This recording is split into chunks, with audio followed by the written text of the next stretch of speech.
ওই হাল্ক, জলদি বাজারে যা, আজ তোর শ্বশুর আর শাশুড়ি আসবে। কি বলো মা? তুই বাজার থেকে 5 কেজি হরিণের মাংস নিয়ে আয়। তুমি চিন্তা করো না মা, আমি এখনই বাজারে যাচ্ছি। হায় হায়, এখানে তো মাংসই নাই। আমি সুন্দরবনে যাই, ওখান থেকে হরিণ ধরে নিয়ে আসি। এখানে তো হরিণ নাই, শুধু শেয়ালই শেয়াল।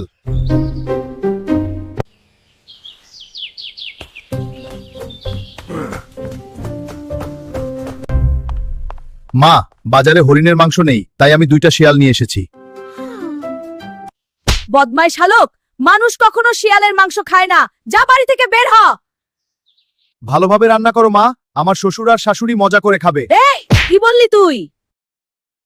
भाई मारो मुझे, मारो मारो मुझे, मारो मारो नहीं, ये मजाक हो रहा है। एक सेकंड यार, मजाक हो रहा है।